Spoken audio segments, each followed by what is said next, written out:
কত কষ্টের ইসলাম না, কত কষ্টের ইসলাম। আমরা নাম কাওয়াজতে মুসলমান, ইসলাম মানার জন্য কোনোদিন একটা সাপের কামড় খাও নাই, কোনোদিন নামাজ পড়ার কারণে তোমারে কেউ বেয়াজ্জতি করে নাই, ইসলাম মানার কারণে কোনোদিন তুমি লজ্জা পাও নাই।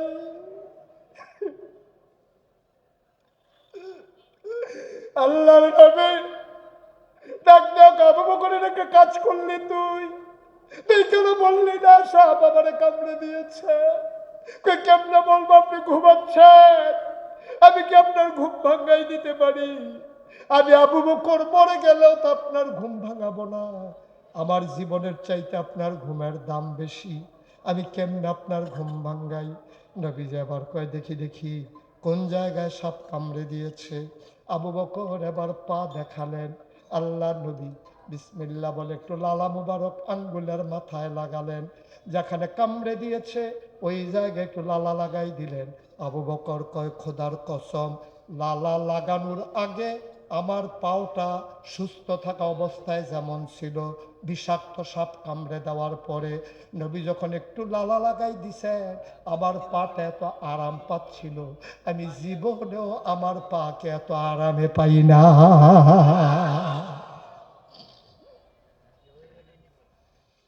অতুরাগের মুসলমান, কামারপাড়ার মুসলমান, উত্তরার মুসলমান, বাংলাদেশের বিভিন্ন জেলার মুসলমান, মুশতাক ফৈজি যদি না আসে আর, মনে রাখো, মনে রাখো, ইসলামের জন্য নাজরানা পেশ কইর রে আব্বা, ইসলামের জন্য যা পারো তা কইর।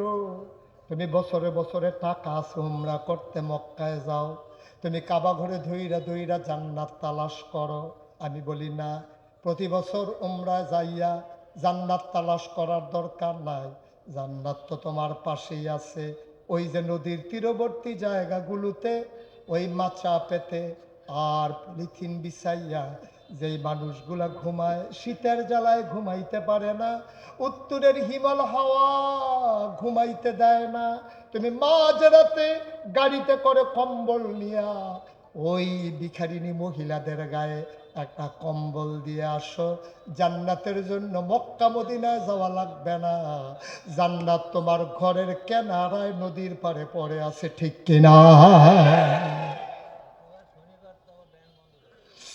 আজকের এই সচেতন যুব সংঘ ইচ্ছে করলেই সমাজটাকে বদলে দিতে পারে। যুবকেরা যদি মনে করে এই এলাকায় আর চাঁদাবাজি হতে দেব না, এই এলাকায় ইফটিজিং চলবে না, রাস্তার মোড়ে দাঁড়াইয়া দাঁড়াইয়া মেয়েদেরকে যারা ইফটিজিং করবে, বিরক্ত করবে, আমরা সচেতন যুব সমাজ ওই যুবকের চোখের জায়গায় চোখ রাখবো না, ঠিক কিনা? মুসলমান মার খাবে, একবার আর এখানে মার খাবে, আরেকবার কাশ্মীরে মার খাবে, ফিলিস্তিনে মার খাবে মুসলমান, সিরিয়াতে মার খাবে মুসলমান, বাংলাদেশও আমার বোন আমার কাছে নিরাপদ থাকবে না। আমরা কেমন মুসলমান? সুতরাং রাস্তার মোড়ে দাঁড়াইয়া মেয়েদেরকে টিটকারি মারবে, এই তুরাগ এলাকায় ওই যুবকদেরকে আর একদিনও এমনি ছেড়ে দেওয়া হবে না, ঠিক কিনা? সচেতন যুব সমাজ ইচ্ছে করলেই বদলে দিতে পারে সমাজ। এখন যৌবন যার, যুদ্ধে যাবার শ্রেষ্ঠ সময় তা, ঠিক কিনা বলো? ইচ্ছে করলেই সমাজ আমরা বদলে দিতে পারি। নবী তো আর আসবেন না, নবী আর আসবেন না, সাহাবারা আর আসবেন না, আমরাই তাদের দায়িত্ব পালন করা লাগবে। আমরা সবাই মিলে সচেতন যুব সমাজের যুব সংঘের ব্যানারে সবাই মিলে সমাজটাকে সুন্দর করব।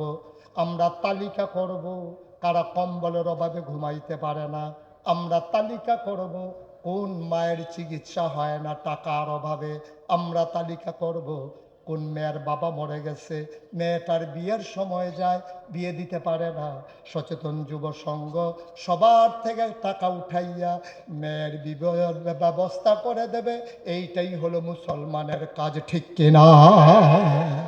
কোন ছেলেটা লেখাপড়া করতে পারলো না টাকার অভাবে, তার বই কিনে দেব, তার খাতা কিনে দেব, কলম কিনে দেব, এইটাই তো আমাদের কাজ। সমাজ বদলে দেওয়ার জন্যে ফেরেশতা নাজিল হবে না, আমাদের সমাজ আমরাই বদলাতে হবে, ঠিক কিনা?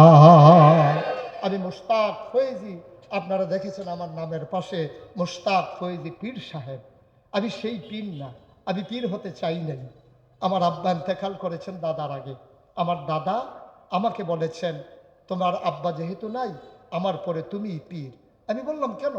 আপনার তো আরো 3জন ছেলে বেঁচে আছে, আমার চাচার আরো 3জন বেঁচে আছে, তো ওনাদেরকে না দিয়ে আমাকে কেন দেবেন? আপনার সন্তানদেরকে দেন। আমার বড় ভাই আছে, ওনাকে দেন। আমি ছোট্ট মানুষ, আমাকে কেন? আমার দাদা বললেন যে আমি জানি কাঠি দিয়ে দায়িত্ব পালন করানো যায়, আমি বুঝে শুনেই তোমাকে দিচ্ছি, তোমার খুব প্রয়োজন। আমার দাদা জড়িয়ে ধরলেন, অশ্রুসিক্ত কণ্ঠে দোয়া করে দিলেন, চোখের পানি দিয়ে আমার মাথা ভিজিয়ে দিলেন। আমি সেই দায়িত্ব পাওয়ার পরে বললাম, দাদা আমি তো বাংলাদেশের গতানুগতিক পীর হতে চাই না, যেই পীর বসে থাকবে ঘরে, মুড়িদেরাই না টাকা দেবে, ভিক্ষা করা মহিলা টাকা দেবে, রিক্সাওয়ালা টাকা দেবে, সেই টাকা আমি বসে বসে খাবো, আমি তো এমন পীর হতে চাই না। আমার দাদা কয়, আমি তোমার এমন পীরও বানাইতে চাই না। বললো, কি চাও তুমি? আমি বললাম, আমাকে একটু জমিন দিতে হবে। দাদা গরিব মানুষ ছিলেন, উনি 9 শতক জমিন দিলেন আমাকে, 9 শতক। আমি 9 শতক জমিন পাওয়ার পরে দাদা যখন ইন্তেকাল করলেন 98 সালে, তখন আমি দায়িত্ব গ্রহণ করলাম।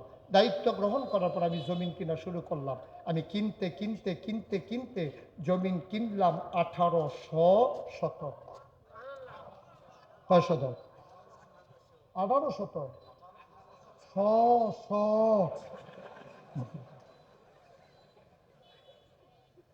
কত শত? 1800 শতক। চারটিখানি কথা মনে করছে? এখান থেকে আসলিয়া যাওন যাব। 1800 শতক জমিন আমি কিনলাম। আমি জমিন কেনার পরে আমি 10টা প্রতিষ্ঠান করলাম, যে কি রাজকারের জন্য একটা খানকা, একটা আলিম মাদ্রাসা, নুরানি মাদ্রাসা, হাফিজিয়া মাদ্রাসা, ধাতব্য চিকিৎসালয়, গণপাঠাগার, গবেষণাগার, ছাত্রাবাস, ইয়াতিমখানা, মসজিদ। মারহাবা বলবেন না? আমি মুশতাক ফয়েজি কবে কোন মাহফিল বিলে কি কইছিলাম, এখন এটা আমার ফিসে ফিসে ঘুরে। আমি এই বছর গেছিলাম হজে। হজে যাওয়ার পরে আমি মিসফালায় দাঁড়াই রয়েছি, ছোট সৌদি আরবের ছোট 2 বাচ্চা দেখি, তার আব্বা আমারে টাইনা আমার সামনে আইনা দাঁড় করাইছে। আমি কইছে কাম, এটা কি বিপদ লাগায় আল্লাহ জানে। আমি কি এমন করলাম, এটা মা বাপরে লই আইছে, ওখান তো পুলিশ ডাক দিলে তো আমি নাই। এটা ডাক দিয়ে আমার কাছে আইন না, তার আব্বা আমারে দেখায়, মুরব্বি মুরব্বি। আমি দাঁড়া, তোরা ডরে আইয়া পড়লাম সৌদি আরব, তোরা এটারে সৌদি আরব পর্যন্ত আনছ, তোরা আমারে সহজ সরল পাইয়া মনটায় যা ধরে কর, কি করবো হন কইয়া পাইছে। আমি গেছি মালয়েশিয়া, কিলোশিয়া। মালয়েশিয়া যাওয়ার পরে দিনের বেলা তো হাঁটতেই পারি না, তো রাত্রে 1টার দিকে আমি হোটেলের চতুর্পাশ দিয়ে হাঁটতেছি, তো বাঙালি ডিউটি শেষ কইরা ফৎফৎ ফৎফৎ করে হাঁটতে আছে, তা আমার সাইডে দিয়ে যায়, আমাকে আল্লাহ বাঁচাইছে, তে চিনছে না। ওমা 2-3 কদম গিয়ে আবার ফিরে আইছে, হুজুরে দি। হুজুরে কি ঘটনা, কি তা তোমরা লাগিয়া তো আমি আটতাম পারতাম না যে এই নমুনা শুরু করছো। পরে এই ছেলেগুলা আমার যে কি মহব্বত করে, সুবহানাল্লাহ বলবেন না? পরিচিতি যেহেতু হয়ে গেছে, দায়িত্বটাও তো বেড়ে গেছে। আমি করোনা যখন হলো বাংলাদেশে, মানুষ যখন অফিস ছেড়ে দিল, ব্যবসা ছেড়ে দিল, ঘরের ভিতরে বাজার নাই, আমি চিন্তা করলাম আমার কিছু করা দরকার। আমি তখন বাজার করে গাড়িতে করে রাত্রে 12টা 1টা, যাদের বাজার করার মতো কেউ নাই, আমি ঘুরে ঘুরে তাদেরকে বাজারগুলা ঘরে ঘরে পৌঁছে দিছি আমি, আলহামদুলিল্লাহ বলবেন না? আমি গত বছর আমার এলাকায় বন্যা হয়েছে, আপনারা সবাই শুনেছেন, সোশ্যাল মিডিয়ায় দেখেছেন, আমি একটা বড় হাসপাতাল এবং মসজিদের কাজ ধরছি, শুনছেন এটা? তখন আমি মসজিদের নিচতলায় আমি 15 দিন আমার পরিবার থেকে বিচ্ছিন্ন ছিলাম। যতদিন বন্যার পানি কমে নাই, আমি ওইখানে থেকে চাল ডাল প্যাকেট করে আমি নিজে বুক পানি ভেঙে ভেঙে আমি মানুষের ঘরে ঘরে চাল ডাল নিয়ে গেছি। মহিলারা আমার দেখে কান্না শুরু করছে, হুজুর একটা কাজ করছেন, জীবনে আপনি পানিতে নামেন নাই, আর আজকে আমাদের জন্য চাল ডাল নিয়ে আসছেন। আমি বললাম, তোমরা আমারে দেখতে মন চায়, আমার মন চায় না তোমাদেরকে একটু এসে দেখি, এজন্য নিয়ে এসেছি। আমি চিন্তা করলাম, জায়গায় জায়গায় বাংলাদেশে মসজিদ আছে, মাদ্রাসা আছে, কিন্তু হাসপাতালের বড় অভাব। সব জায়গায় চিকিৎসা সেবা আমরা পৌঁছে দিতে পারি নাই। যেই চিন্তা সেই কাজ। আমার দরবারে যারা ইঞ্জিনিয়ার, 10 জনকে নিয়ে একটা টিম করে দিলাম। 10 জন মিলে তাদেরকে বললাম যে একটা মসজিদ প্লাস হাসপাতাল ডিজাইন করে নিয়ে আসো। তো আমি যে বিদেশ যাই, ওইগুলা ভিডিও করে নিয়ে আসছি, ওগুলোও তাদেরকে সাপ্লাই করলাম। জানালাটা কেমন হবে, দরজাটা কেমন হবে, সিঁড়িগুলা কেমন হবে, সব যখন দিলাম, ওরা ড্রয়িং করে আমার কাছে নিয়ে আসলো। আমি দেখলাম বিশাল এক ডিজাইন। আমি বললাম এটা কি? কয় হুজুর, ওই যে মসজিদ আর হাসপাতালের কথা কইছিলেন যে, রাইটটা নিয়ে আসছি। আমি গাড়ি বেটা এটা দিয়ে অনেক বড় দেখা যায়। কীরকম বড়? কয় হুজুর, মসজিদে নামাজ পড়তে পারবে একসাথে 6,000 লোক। কয় হাজার? কয় হাজার? নিচতলায় হাসপাতাল, 20,000 স্কোয়ার ফিট হাসপাতাল, দোতলায় 3 তলায় মসজিদ, 125 ফুট লম্বা সিঁড়ি, সোজা দোতলায় চলে গেছে। এই মসজিদটা আমার জীবনের সাথে ওতপ্রোতভাবে জড়িয়ে গেছে। আমি যখন মাহফিল থেকে যাই, আমার গাড়িটা একটু ঘুরে মেইন গেট দিয়ে ঢুকে, আমি ড্রাইভারকে বলি আমাকে নামাই দাও মসজিদের কাছে। 12টা, 1টা, 2টা বাজে। আমি মোবাইল দিয়ে টিপে টিপে মসজিদেরকে না দেখলে আমি ঘুমাইতে যাই, ঘুমাইতে পারি না। আমি স্বপ্নে দেখি মসজিদ, কোথায় যেন একটা রড পড়ে আছে, কোথায় যেন সিমেন্টের বস্তাটা খোলা পড়ে আছে, সিমেন্টগুলা পাথর হয়ে যাবে। এগুলা না দেখার আগে আমি শুইতে পারি না। আমি খাইতে যখন যাই, আমার চোখের সামনে মসজিদটা ভেসে ওঠে, আমার স্বপ্নের মসজিদ। আমি নবীজির হাদিস শুনেছি। উঠতেছেন কেন? ওয়াজ শেষ না? খুব বুদ্ধিমান লোক ওরা। আমরা সবাই মিলে তওবা করব না? এত বড় একটা মাহফিল, আমরা দোয়া না করে চলে যাব? 37 বছর মুশতাক ফয়েজি মাহফিল করি, মাহফিলে কদম দিলে মাহফিলের ওজন বুঝি। আজকের এই মাহফিলে কদম দিয়ে মন সাক্ষী দিয়েছে আপনাদের মাহফিল আল্লাহ কবুল করে নিয়েছে। এই কবুল হওয়া মাহফিলে আপনি হাইটা হাইটা চলে যেতেছেন। মাহফিল তো কতই হয়, আপনি এইরকমই কথা মনে করছেন? একটা লোক উঠবেন না, সবাই মিলে আমরা তওবা করব। দরকার আছে নাকি নাই? আমাদের আব্বা আম্মা যাদের কবরে, ওরা তাকিয়ে আছে দোয়ার জন্য, আমরা তাদের জন্য দোয়া করব। ঠিক কিনা কও? কি করব? দোয়াই যদি না করবো তো করবোটা কি? এখন আমার মসজিদটা আমার স্বপ্ন। আমি ঘুমাইতে যাই, ঘুমাইতে পারি না, খাইতে যাই, খাইতে পারি না। এই মসজিদ সন্তানের চাইতে আমার হৃদয়ে বেশি জায়গা করে নিয়েছে। গত 24 সালের জুন মাসের 1 তারিখ প্রথম তলার ছাদ হয়েছে। এই চলতি বছরে 25 সালের সেপ্টেম্বরের 19 তারিখ আমার দ্বিতীয় তলার ছাদ হয়েছে। 3 তলার কাজ চলতেছে।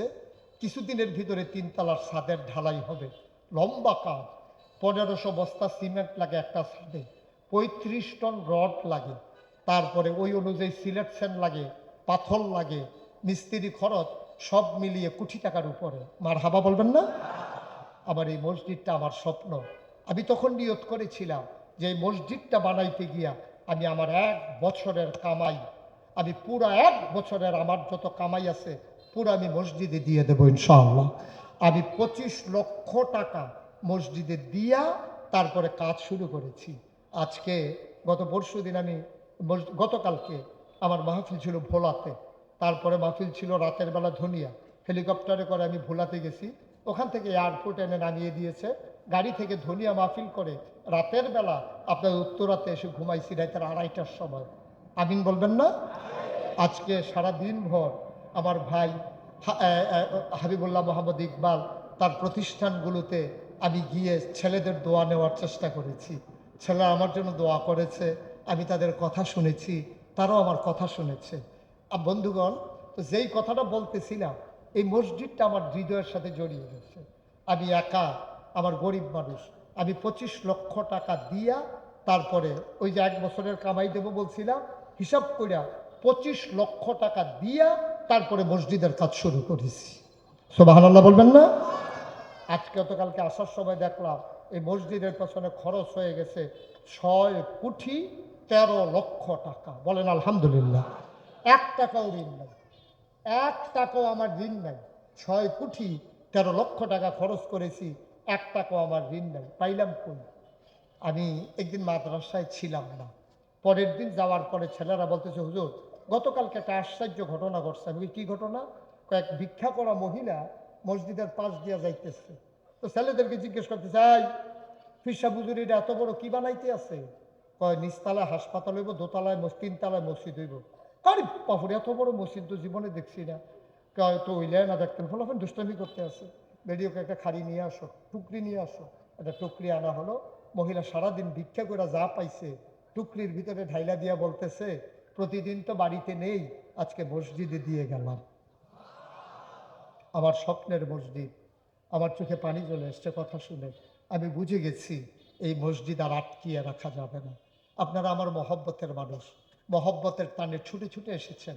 আমি অনেক বড় কোনো বক্তা না, আমি অনেক বড় আলেমও না, কিন্তু বাংলাদেশের মানুষের আমি যথেষ্ট ভালোবাসা পেয়েছি, এটাই আমার সম্পদ। আপনারা আমাকে ভালোবাসেন বলে ছুটে ছুটে এসেছেন। আমি কোনোদিন হাত পাইতা কারো কাছ থেকে 1 টাকা নিছি কেউ বলতে পারবে না। কোনো মুরিদ থেকে আমি টাকা নিছি, বরং আমি চেষ্টা করি অসহায় গরিব মুরিদের মেয়ের বিয়ের সময় আমি চেষ্টা করি সহযোগিতা করে, চিকিৎসার সময় সহযোগিতা করার জন্য আমি চেষ্টা করি আমার জীবন কাটাই। কিন্তু আমার এই মসজিদ 30 কোটি টাকার মসজিদ, এই বিশাল এই মসজিদ, এটা বাংলাদেশের সম্পদ। একদিন আমি থাকবো না, এখানে চিকিৎসা নেবে গরিবেরা, এই মসজিদে নামাজ পড়বে বাংলাদেশের সকল প্রান্তের মানুষেরা। সুতরাং আমি আপনাদের কাছে বিশাল কবুল হওয়া মাহফিলে আমি আপনাদের কাছে দোয়া চাই। আপনারা প্রাণ ভরে আমার মসজিদের জন্য দোয়া করবেন। আমার মতো গরিব মানুষটা, আমি যদি 25 লক্ষ টাকা আমার মসজিদে দিতে পারি, কেউ যদি মনে করেন হুজুর আমিও কি শরীক থাকতে পারি না, মোস্ট ওয়েলকাম, আহলান সাহলান মারহাবা, আপনাকে আমার মসজিদের জন্য স্বাগতম। আপনি যদি মনে করেন যে হুজুর আমার আব্বা আম্মার নামে, আমার নিজের নামে আল্লাহ যেন জান্নাতে একটু ঘর বানিয়ে দেয়, সেই আশায় আমি ইনশাল্লাহ মসজিদে শরীক হইলাম। 10,000 টাকা, 20,000 টাকা, 50,000, 1 লাখ, 100, 200 এগুলাকে এখন টাকা মনে করে না। এখানে অনেক ধনী মানুষেরা আছেন, অনেক বিত্তশালী মানুষেরা আছেন। এই মসজিদটা মুসলমানদের সম্পদ। কেউ যদি মনে করেন যে হুজুর আমিও শরীক থাকতে চাই, আমি প্রাণ ভরে সবাইকে নিয়ে দোয়া করে দেব, আল্লাহ যেন মনের আশা পূরণ করে দেন। আপনি আপনার তৌফিক অনুযায়ী দান করবেন। আপনি পারেন না, ছোট্ট মানুষ, আপনি 2টা টাকা দেন, তাও তো আপনি শরীক হলে না দেওয়ার চাইতে ভালো, না দেওয়ার চাইতে তো ভালো। আমি সবার কাছে আমার এই মসজিদের জন্য আমি বললাম, আল্লাহ যেন সবাইকে এই মসজিদে শরীক থাকার তৌফিক দান করে। সবাই পড়েন আমিন। আছেন কেউ যে হুজুর ইনশাআল্লাহ এই 5,000 টাকা আমি দিলাম, 1,000 টাকা আমি দিলাম, এই মসজিদের জন্য প্রাণ ভরে একটু দোয়া করে দিয়েন আমার জন্য, আল্লাহ যেন কবুল করে, আমি প্রাণ ভরে দোয়া করে দেবো ইনশাআল্লাহ। আছেন? আল্লাহ যেন বরকত দেয়, আমরা সবাই মিলে দোয়া করবো ইনশাআল্লাহ। একজন ভাইও আমার খালি যাবেন না, প্রয়োজনে 2 টাকা দেবেন, তাও মসজিদকে আমরা দাঁড় করাই দেবো। ওই যে আমার এক ভাই, উনি টাকা নিয়ে দাঁড়িয়ে গেছেন, ওই যে আমার আরেক ভাই। তো এইভাবে তো আসা সম্ভব না। আমার যারা যুবকেরা আছে, যুব সংঘের সচেতন যুব সংঘের যুবকেরা, তোমরা একটু বের হয়ে গেলে আমার জন্য একটু সহজ হবে ইনশাআল্লাহ। তোমরা একটু বের হও। আমার এক ভাই 2,000 টাকা দিয়েছেন মসজিদের জন্য। ওই যে আমার দরবারের বিশিষ্ট খাদেম, আমার একজন এই ভক্ত এসেছেন, ইঞ্জিনিয়ার রবিউল হাসান, ও আসতেছে। আরও যুবকেরা যারা আছো একটু ভেতরে যাও মসজিদের জন্য। এই ফাঁকে আমরা সবাই মিলে তওবা করব। সবাই নামাজের মতো করে বসেন। এই যে কানটুপি, এই সাদা কানটুপি, বসো। উঠতেছো কেন? দোয়া করবো আমরা, পারলে দিবা, না পারলে নাই। জুড়াজুড়ি আছে নাকি? মাশাআল্লাহ, মাশাআল্লাহ। সবাই আমার সাথে তওবা করেন, সবাই নামাজের মতো করে বসেন, সবাই আমরা একসাথে পড়ি। হ্যাঁ, ঠিক আছে। মাশাআল্লাহ। আমার এক ভাই, হ্যাঁ, কুসুমপুর, উত্তর সম্পুর, আমার এলাকার সন্তান, 5,000 টাকা দিয়েছেন মসজিদের জন্য। আরেক ভাই দিয়েছেন 1,000 টাকা। তুমি দিছ? কি নাম না? অলিউল্লাহ, কলিজার টুকরা যুবক অলিউল্লাহ। উঠেন না কেউ, সবাই আমার সাথে পড়েন, আউযু বিল্লাহি মিনাশ শাইতানির রাজিম, বিসমিল্লাহির রহমানির রহিম। সবাই পড়েন, আস্তাগফিরুল্লাহ রাব্বি মিন কুল্লি যামবি ওয়া আতুবু ইলাইহি লা হাওলা ওয়ালা কুওয়াতা ইল্লা বিল্লাহিল আলিয়্যিল আযীম। হে আল্লাহ, ইচ্ছায় অনিচ্ছায়, প্রকাশ্যে গোপনে, শয়তানের কুমন্ত্রণায় পড়ে, নফসের তাড়নায় পড়ে জীবনে যত গুনাহ করেছি, কবিরা সগীরা শিরক বেদাত, সমস্ত গুনাহ থেকে খালেস অন্তরে তাওবা করতেছি, হে আল্লাহ গুনাহ মাফ করে দাও, তাওবা কবুল করে নাও। আশহাদু আল্লাহ ইলাহা ইল্লাল্লাহু ওয়াহদাহু লা শারীকা লাহু ওয়া আশহাদু আন্না সাইয়্যিদানা হাবিবানা মাওলানা মুহাম্মাদান আবদুহু ওয়া রাসূলুহু সাল্লাল্লাহু আলাইহি ওয়াসাল্লাম। আমিন আমিন আমিন। আমরা সবাই মিলে দোয়া করব, বিশেষ করে বাংলাদেশের অবিসংবাদিত নেত্রী, যিনি বাতিলের সাথে কখনো আপোষ করেননি, আজকে যিনি মৃত্যুসজ্জায়, বেগম খালেদা জিয়া, ওনার জন্য দোয়া চাওয়া হয়েছে। আমরা ওনার জন্য দোয়া করব। আমাদের আব্বা আম্মা যারা কবরে, সবার জন্য দোয়া করব। কেউ হাইটেন না। ভাই আব্বার জন্য দোয়া করতে মন চায় না, নিজের মায়ের জন্য দোয়া করতে মন চায় না, কেন হাঁটতেছে? সবাই মিলে আমরা দোয়া করি। তার আগে আজকের মাহফিলের সম্মানিত সভাপতি আমাদের মাঝ থেকে 1 মিনিট আপনাদেরকে শুভেচ্ছা জ্ঞাপন করবেন, তারপরে ইনশাআল্লাহ দোয়াতে আমরা শরীক হব। একটা লুকু উঠবেন না।